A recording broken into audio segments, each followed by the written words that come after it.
Deməli, hörmətli istifadəçi, əlimdə baba elə süni intellekt bədiyyə əli var. Demək olar insan əlini çox oxşuyur, hörmətli istifadəçi. Bax, görürsünüz. İndi bax, bunu mən test eləyəcəm. Masaj, əməllicə insan. Mən bir dəfə yoxlamışam. Bax, görürsünüz. İndi bax, buna bax. Gəl, buna bax. Gəl, bir də bax. Adam yatır. Mən bax.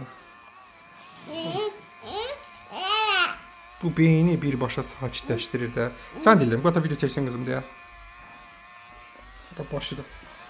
Hörmətli istifadəçi. Əməlcə elə bir insanın başını kimsə masaj edir də. Beyni sakitləşdirir. Boynu da eləyirsən. Yəni, konkret bir alətdir. Qiyməti baha deyil. 15 manata düşüb. Gəl sən deyib. Görə bastirəm. Üzr olmasın. Yəni, oran eləyək.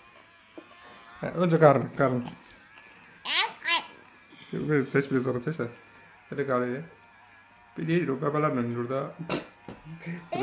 Şurada qarın eləyək. Qadaqlayı. 15 manata satışdadır bizdə. Teymur Storda.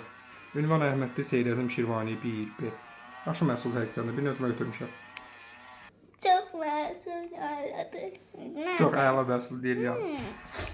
Sen ne aldın? Gəl lan. Hə, müştərim var da qaçdı getdi. Vay.